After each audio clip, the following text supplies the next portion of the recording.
Welcome to Lair of the Alchemist, where we discuss all things heavy metal and hard rock.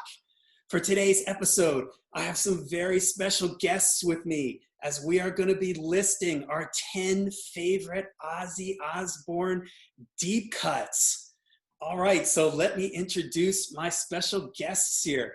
Joining me from Pennsylvania is Nick Zinn. He is the drummer for the doom rock proto-metal band Spellbook. Spellbook have just released their new album Magic and Mischief on Cruel to Soul Records. And joining me also from Pennsylvania, you should recognize this guy. He's a veteran of the show at this point. He's been here for our Judas Priest deep cuts, our Kiss deep cuts, and others, is Darin McCloskey. Darin is the drummer for Pale Divine. And Darin and I also do a Black Sabbath podcast titled Into the Void, a Black Sabbath podcast.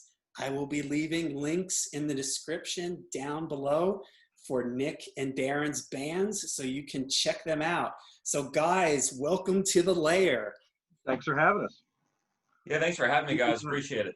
All right. So we're really excited about this. We're all hardcore Ozzy Osbourne fans. And for those who may not be familiar with what a deep cut is, I'm going to read a definition to you from the Urban Dictionary.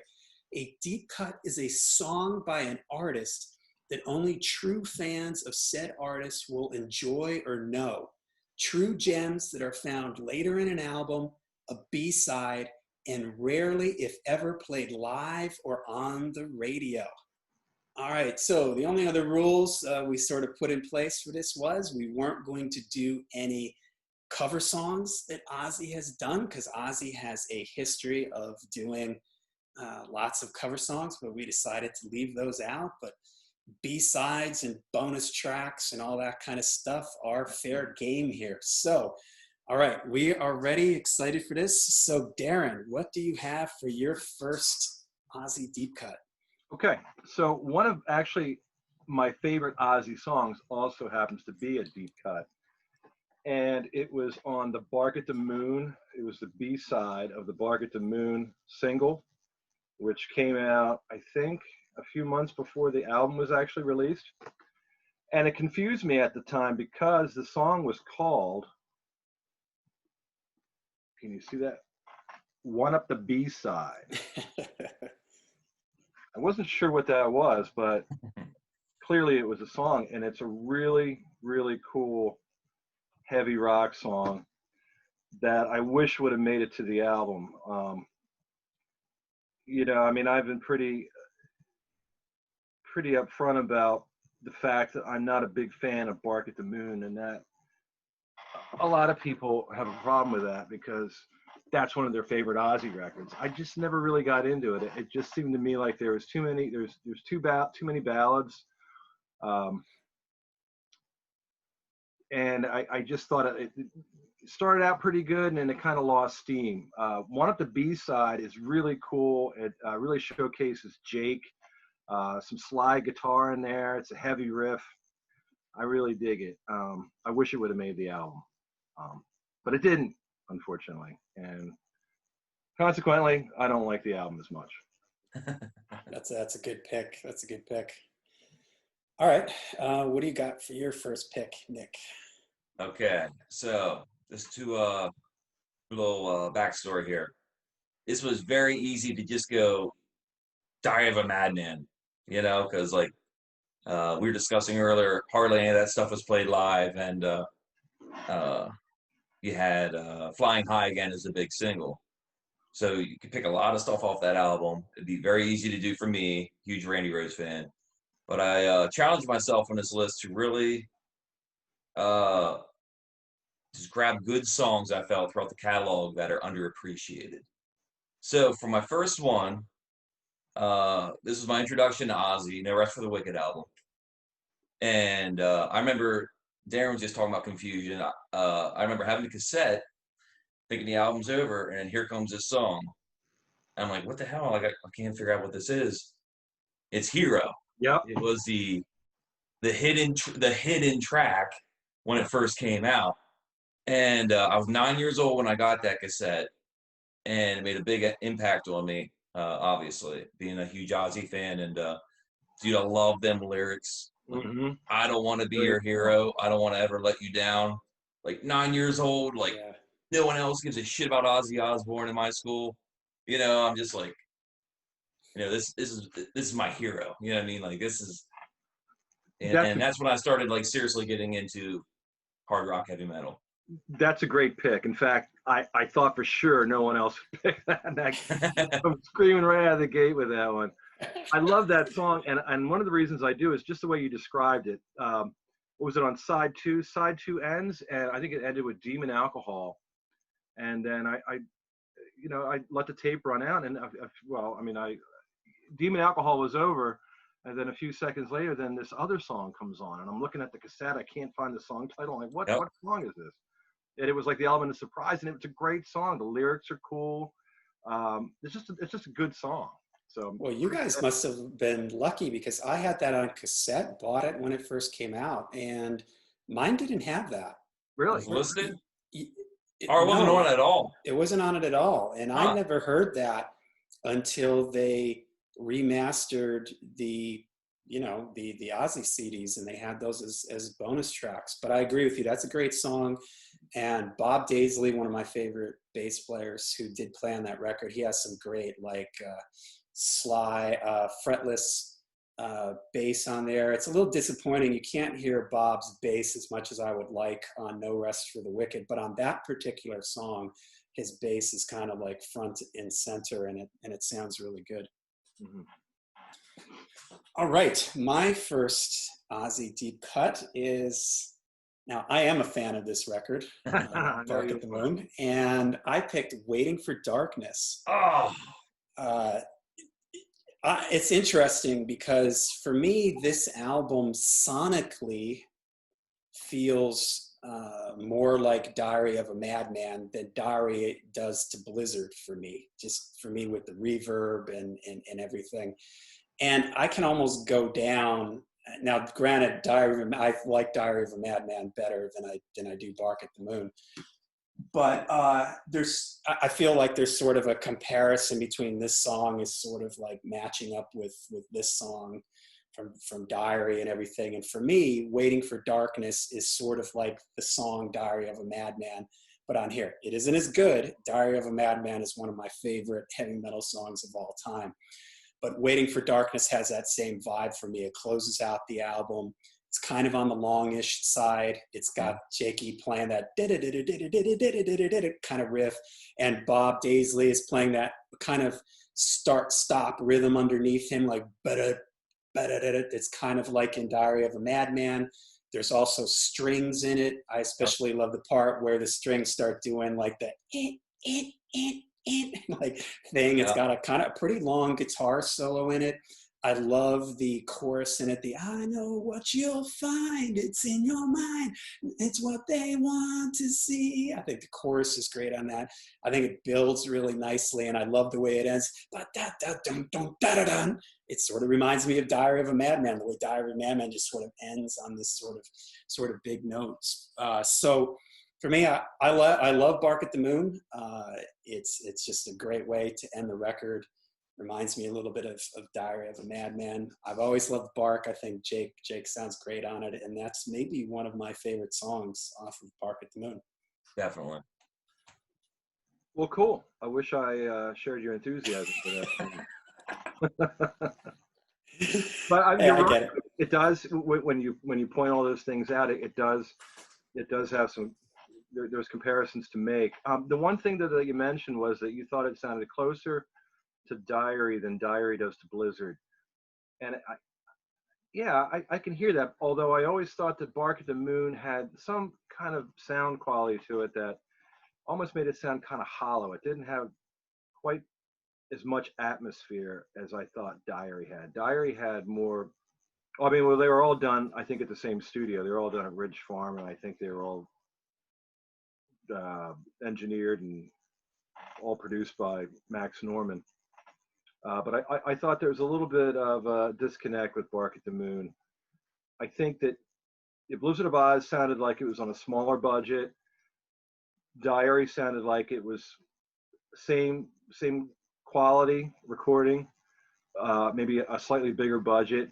And then to me, Bark the Moon just kind of sounded like it just sort of maybe too much money was thrown at it, and it didn't quite have as much of a heavy feel to it. With Waiting for Darkness, I definitely agree that lick that Jake plays is really cool. It's an interesting song. The only thing that really, and I agree with just about everything you said, except I don't like that second chorus. That waiting for darkness. Yeah, that's a little sing-songy. Yeah, man, that just kills it for me. I can't get past that. I mean, I'm cool with it up to that point, and then I hear it, and I'm just like, I'm not waiting for darkness anymore. I'm out of here. Bring on the daylight. But that guitar though, that guitar solo with Tommy Aldridge dancing on the ride cymbal, has like an old school Van Halen vibe to me. Like, always loved that song. Yeah, well, that's another comparison to Diary. It sort of has that like sort of syncopated rhythm in the verse. And Darin, to your point about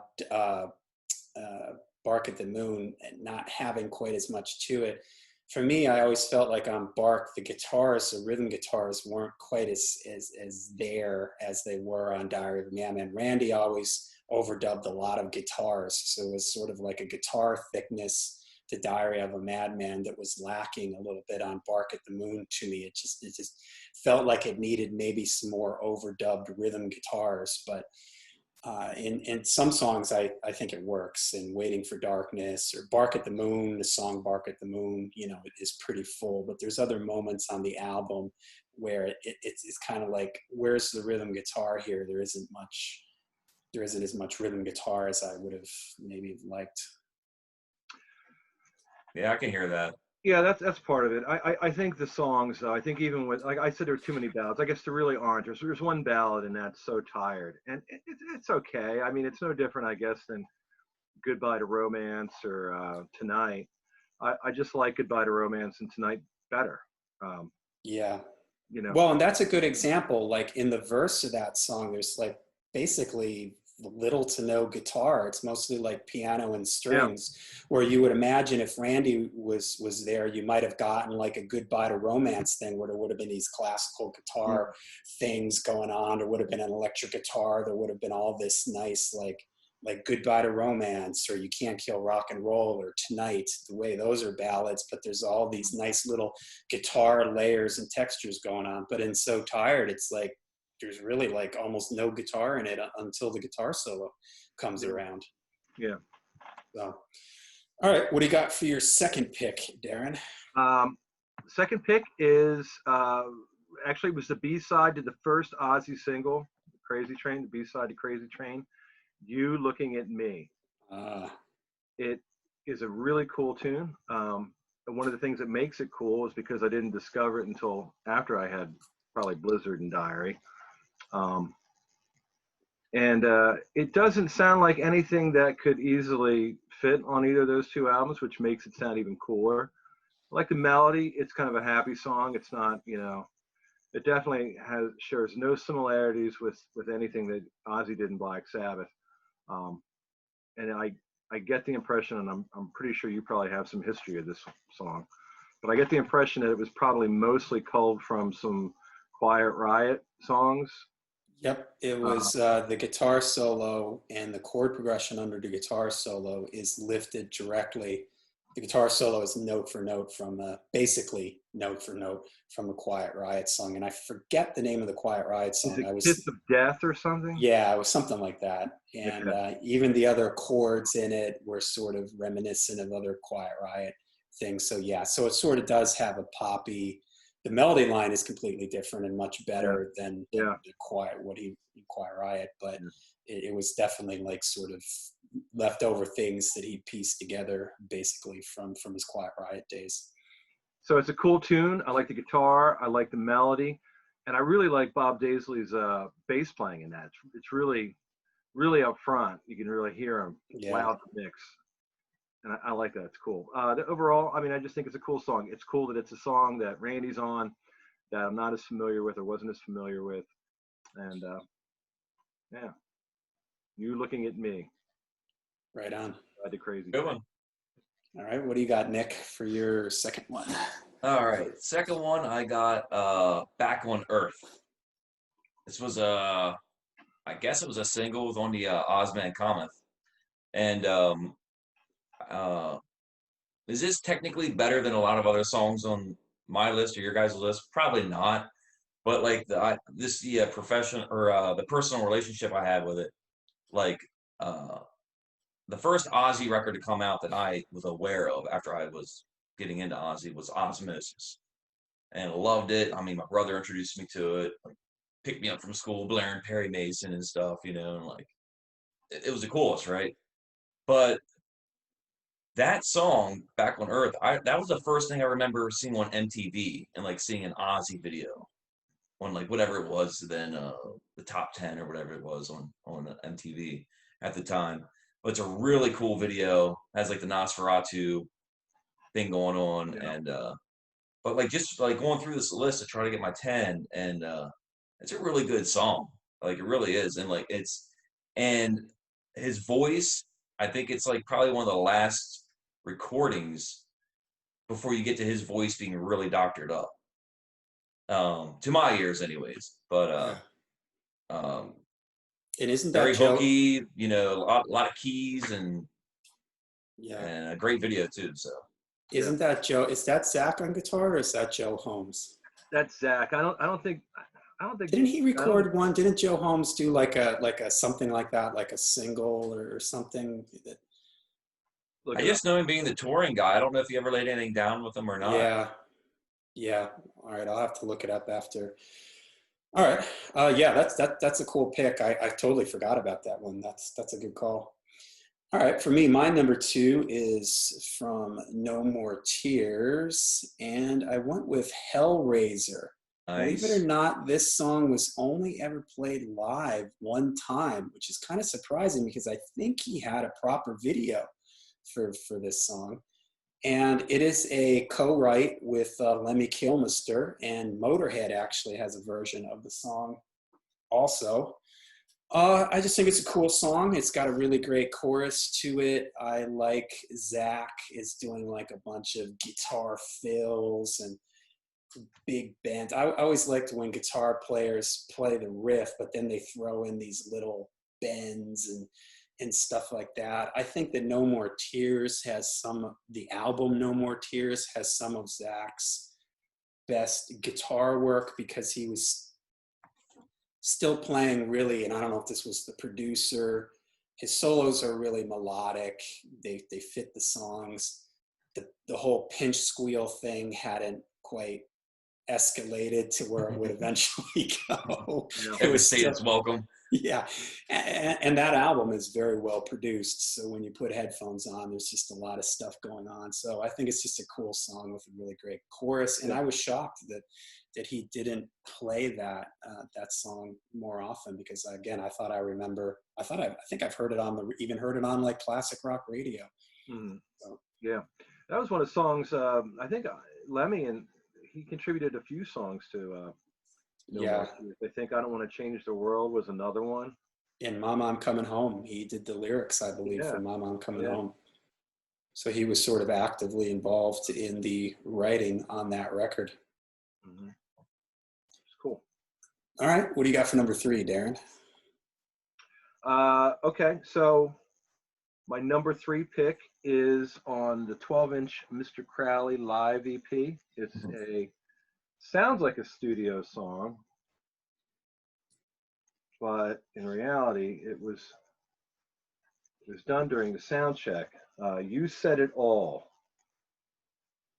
Not a particularly awesome song, but what's cool about it is it was one of the songs that was unreleased. It was a new song when I got the EP. I was pretty excited about hearing Mr. Crowley live and Suicide Solution and Randy's guitar solo, and I was surprised that there was a studio song or a completely unreleased song that I hadn't heard yet. So I don't know, just kind of stuck with me, and every time I hear it, every time it comes on in like a compilation or something, I like hearing it. brings back memories. You said it all. I think they said that. There's a lot of stories to a lot of these little. There's a lot of little factoids to most of these songs and albums that we're talking about. But I think if memory serves, they had plans to release this EP, and I think that it was a song that they had been working on that was possibly going to be on Diary, but it didn't make the cut. So they played it during a sound check, recorded it, tweaked it a little bit, put it on the record, and that's where it ended up. Yeah, if I remember correctly, that's a great pick, and I'll be talking about that later.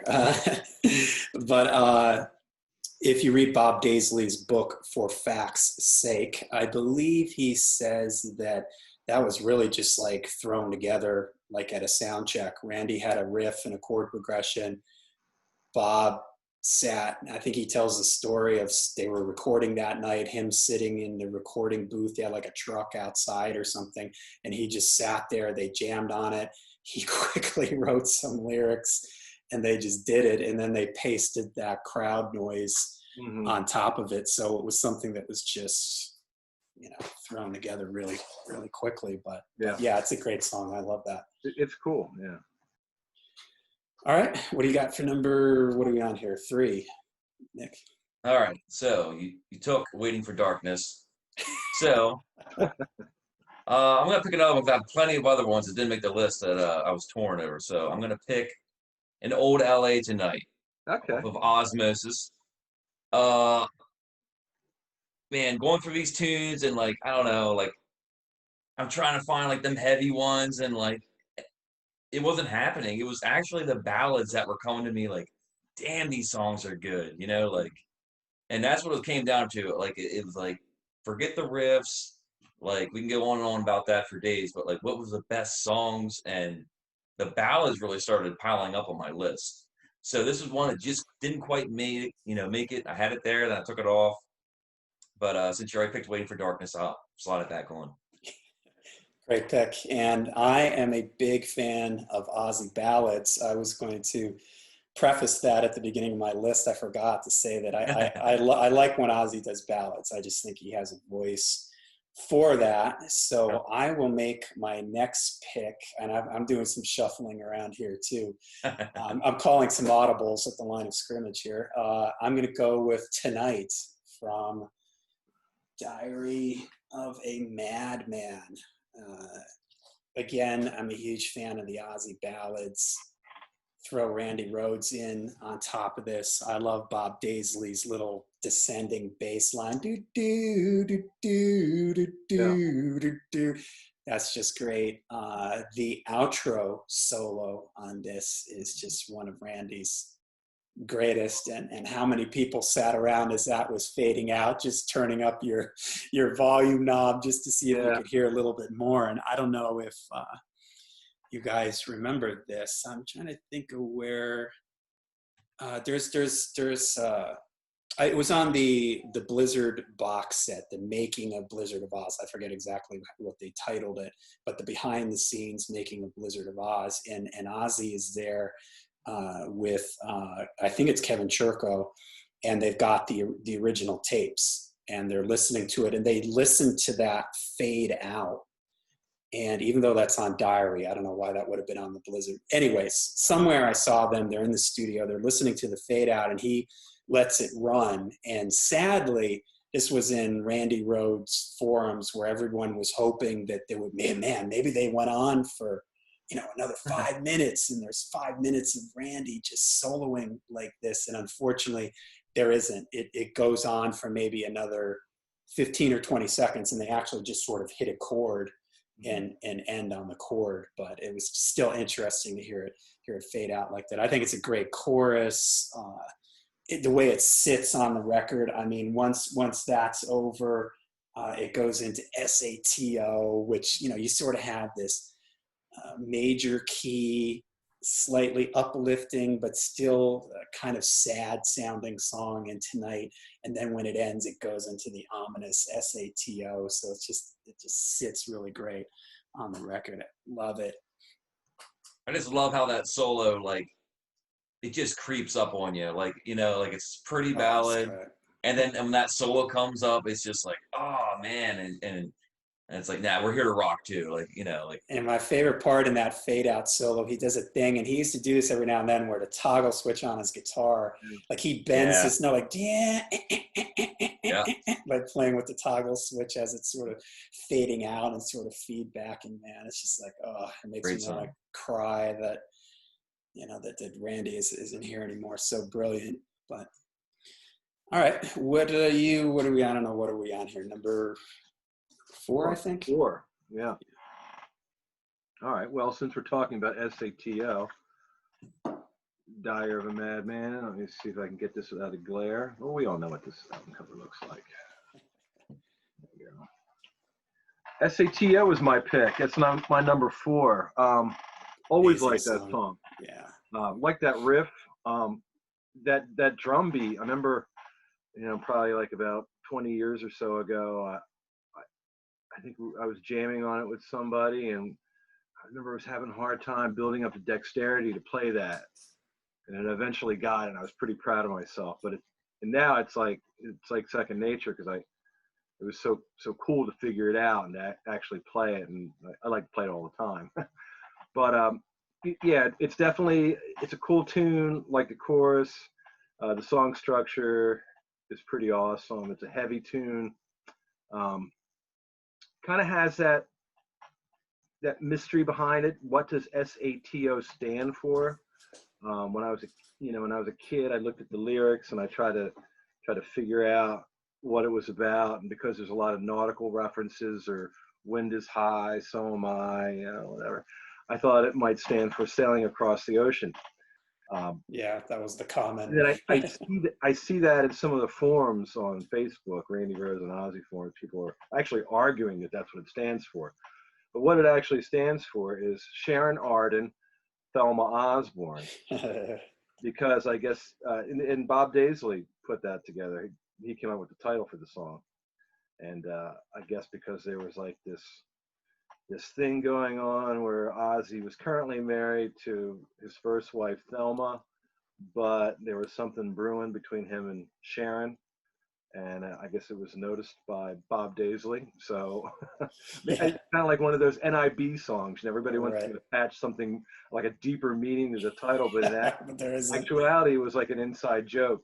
Same thing with SATO. But that aside, it's a great song. It's one of the highlights of Diary of a Madman for me. Definitely. Yeah, that is an awesome pick, and I love the way that song ends with that bam bam bam bam. Then goes into Diary. Do do do do do. I mean, I'm getting a shiver up my spine thinking about it. It's just absolutely perfect sequence. And actually, you talked about Tonight. The way that Tonight goes into SATO, and then of course finishes the album with Diary. I mean, it's a great sequence. What is it? Little Dolls, yeah. Tonight, SATO, or am I missing one? No, you're right. Little Dolls, SATO. Yeah. Little Dolls, Tonight, SATO, Diary of a Madman. Yeah, great sequence. Yep. All right, Nick, what do you got for your number 4? All right, number 4, going back with Osmosis album again, is Tomorrow. Tomorrow, to me, is it's definitely, for the time, it is modern Ozzy. It's Ozzy trying to stay relative, I think. But I don't know, man. This guitar solo, maybe not like technically impressive, but the feel of this guitar solo in this song is amazing. Always loved it. And it's also one of the first songs that I recall where Ozzy's like really straining to belt some of these lines out. Like if you go back to all the classic stuff, you don't really hear that. Like he's very much singing. This is, gonna be the mailman. Yeah. But it worked. At the door. I think he's really putting it out there. I love the line too where he goes, I think the line what you just said right there, is it the mailman knocking at the door, or is it another lightweight trying to even the score? Yes. Yep. That's a great line. Yeah, I love that. I mean, I sing it every time, like. Yeah, that what you're talking about with Ozzy straining, it's not it's not a weakness. It really works to the advantage of that song and his delivery in that song, which is that's a great song. Good pick. But John and I were talking about this. I think on our last no, actually it was when we were doing the Ozzy ranking, and I had said that there on Sabotage, Ozzy is almost singing himself hoarse because he's putting so much emotion into some of the lines. So it wasn't that he couldn't sing it better, it was that he was singing it from the heart. On Sabotage, it's an angry album for the most part. I mean, there's a couple songs that aren't, but for the most part, it's an angry album based around some of the things that were going on in the business side of the band. So, I think he was really emoting Hole in the Sky for one, The Writ definitely. So in a similar fashion with Tomorrow, I think he's kind of going, might have even been one take. He was just, the impression I get from listening to it is that he was feeling it. He's digging the words, and whether he wrote them or not, doesn't matter. He's definitely connected to them, and he's belting it out, and it makes the song better. Definitely. Yeah. In my opinion. All right, my next pick is from Down to Earth, Nice. Running Out of Time. This is after Osmosis, which is an album that I do really like. But I noticed some people, their complaint about Osmosis is that it was sort of too slicked and too overproduced in a very Aerosmithy, 90s Aerosmith way. Down to Earth felt like he sort of stripped everything back a little bit. And this is an album that's actually aged pretty well for me, and that I sort of come back to it because he never really played anything from this record after the tour for this. So Running Out of Time, it was never played live. I love the chorus in it. Again, I love these mid-tempo, slow Ozzy things. Just another lonely, broken hero picking up the pieces of my mind. I also love when Ozzy sings about, sounds like he's singing about himself in the I'm an ordinary man type of way. I have faults. I'm frail. Ozzy sort of does that every now and then, and I think it works really well with his singing style. It's got a really nice, restrained, melodic Zach solo in it. This whole record in general does not have a lot of the typical Zach pinch harmonics and everything. And I remember at the time reading that Zach didn't like this record because the producer really sort of backed him into a corner and was like, no, you're not going to do all these pinch squeals. He pushed him to be more melodic and less, just sort of flying all over the neck type of thing. And I think it works. I like it. I think that the album has that kind of a good guitar sound, a thick sound. It's well produced. There's a lot of nice background vocals in this song. I also love there's like this dee-doo thing in it with these that reminds me of I Am the Walrus by the Beatles. And we all know that Ozzy is a big Beatles fan, and this record also had the song Dreamer on it, which is a total John Lennon type of thing. And the way Running Out of Time ends, there's sort of like all these sort of speaking voices coming in, and it reminds me of like the end of I Am the Walrus, or like something the Beatles would do. So yeah, Running Out of Time from That's a good one. Down to Earth. All right, Darin, what do you have for, we are on 5, I think. All right. Well, Nick stole my thunder. And I'm holding up the record, but the song Hero isn't on the record, but it is part of the No Rest for the Wicked recording sessions. And like we already said, it's a cool song. It has a nice sentiment, good playing. You talked about Bob Daisley's bass playing in it, and I agree.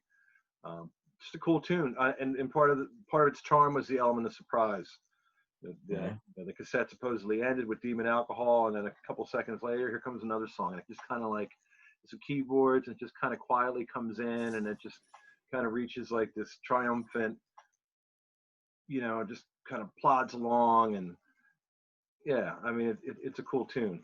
And there's a lot of good songs on No Rest for the Wicked. It was It was Zach's debut, and there's a lot of pretty heavy metal songs on it. You know, it seemed like there was something to prove with this album. It was pretty high energy in comparison to the album before. And with this song, I think it kind of counters that vibe in a really good way that takes the album out. So all these circumstances contribute to the enjoyability of that tune. And Hero is, yeah, definitely my favorite song from that No Rest for the Wicked era. Nice. Yeah, I'd add that for Hero, like No Rest for the Wicked is obviously, like, I know it like the back of my hand. It's my first Ozzy album I had. But like vocally, when you compare it to his other records, it's probably not one of his best vocal performances across the album. It wasn't like really abundantly clear until I really started like compiling this list and like thinking of like all the harmonies and stuff he's hitting in other songs on other albums. But No Rest for the Wicked, it's for me that album is the riffs. It's Zach's. Yeah. Its first album is just here's these riffs. Ozzy's back. You know, like no more glitter bullshit. Let's go. You know, like He's making it. but Zach is vocally, making a statement. It's not up to snuff to a lot of his other stuff really, but that song, Love is Delivered. Yeah, I think it's definitely the guitar playing that really carries that album.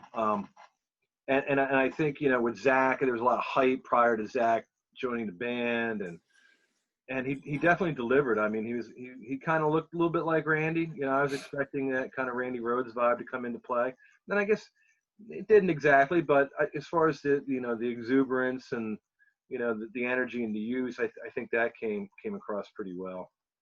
So, but yeah, you're right. I mean, I'm not sure it was Ozzy's strongest vocal performance. It certainly wasn't bad, but with that album, he's not the star of the show. It's definitely Zach. Yeah, I think. Yeah. All right, what do you got for your next pick, Nick? Okay, finally getting off of Osmosis album. We're gonna go with Zombie Stomp from No More Tears. Zombie Stomp is the most, in my opinion, from No Rest for the Wicked to No More Tears for me, as a kid and still looking back on it now, it was a big change. You know, you had, these, that kind of riffing to, although some of that does exist on this record with a song like Zombie Stomp. I don't know, a little bit more pop angle to it. You have the huge, My Mom Coming Home and Road to Nowhere, and these huge kind of like ballady songs, which is great. I love them from Ozzy. But Zombie Stomp is the one song off that album that kind of makes me wonder, like, it could fit on No Rest for the Wicked, or, were they writing that towards the end of them sessions, like it kind of has that vibe to me. The big intro with the drums and builds the suspense to it. So finally when that riff comes in, it's like, wow.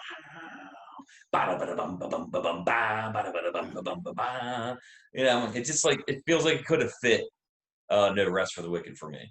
So it was like the easiest thing to get into when I got that album back in the day. Yeah. Yeah, and there were so many hits off that record that when you really think about it, it's it's a little hard to find a deep cut on that album because there were just so many hits, so successful with that record. So good call. That is one of his best vocal albums by far, easily. All right, I'm going to really go into a deep one here. A song called Love to Hate. It was an iTunes pre-order bonus track for Black Rain. And before Black Rain came out, I remember... Hating it? Me too. Before it even came out? Well, I mean, there was a couple songs that were like floating around, but yeah. By osmosis, you just knew you were going to hate it. I think I just hated it because I wasn't really happy with the way things ended with Down to Earth. So.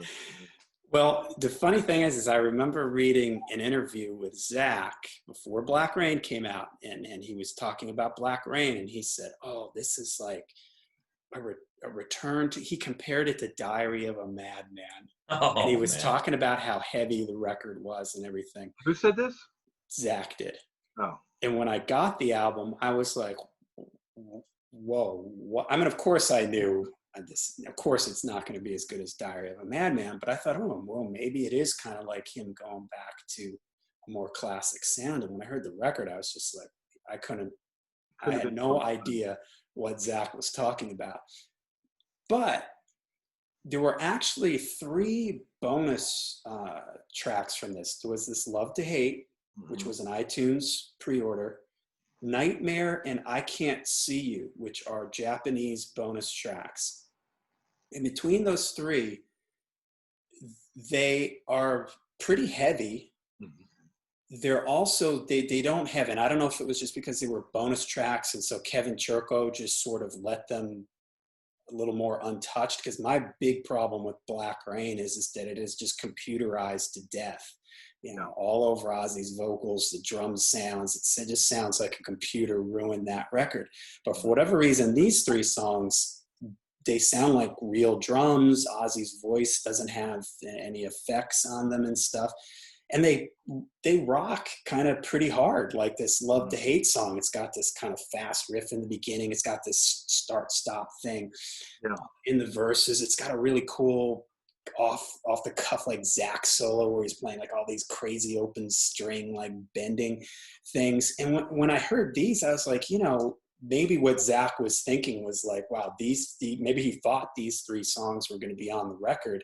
If these 3 songs were on the proper record, and if more of the record had this sound, this more kind of live, unprocessed, computer affected sound, it could have been a different album. And it's a shame, because I really don't like Black Rain. Black Rain has aged very poorly for me. But when I hear these bonus tracks, I think, well, okay, maybe this is what Zach was thinking, and he just didn't know what was going to land up on the album at the time. He didn't know what Kevin Churko was going to do. And if you also, there's some other bonus tracks. It was like a tour edition where they do like I Don't Want to Stop, and I forget what the other like single was off that. And in the live setting where it's just sort of raw and they're just jamming out on it, it's like, yeah, okay, this is really not that bad. It's just that, man, the studio versions are so over processed, all the effects on Ozzy's voice. I really think, and this song sort of shows it to me, that maybe that album, it certainly wouldn't have been like Diary of a Madman, but it just, maybe I would have liked it better if it had gone down a different path as far as the production. Yeah.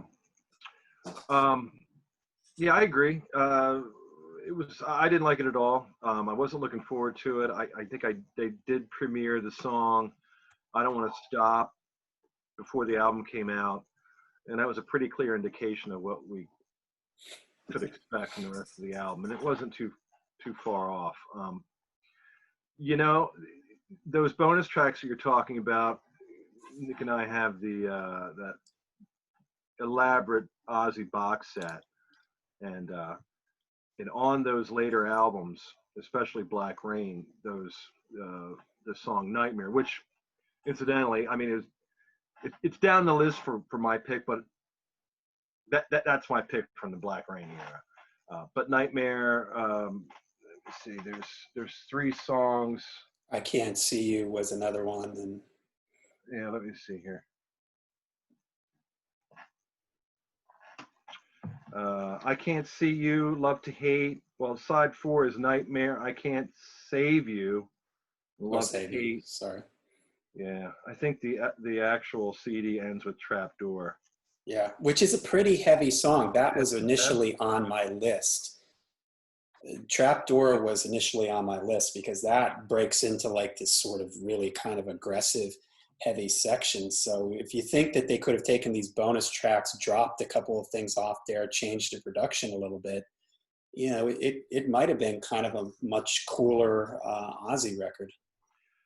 Actually, so when I got this box set, I listened to all the records, and the best way to listen to Black Rain is backwards, is back to front. Start with side 4, 3, 2, 1, and then by the time you get to I Don't Want to Stop, you don't really mind it too much. It's like, okay, for the last song on the album in this sequence, not too bad.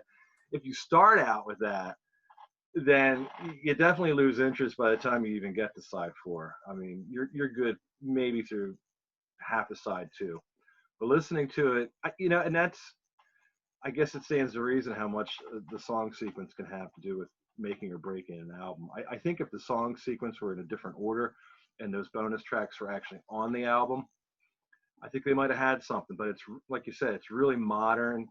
I get the impression it was trying to sound relevant in a context of new metal, which is a shame because Ozzy's not new metal. And I do kind of get a feel like they were sort of trying to venture into that area, and not a good idea. And I think that's what kills the album. But I mean, the songs, production value aside, I think it's not too bad. Could be worse, could be better, but it's not horrible. Yeah.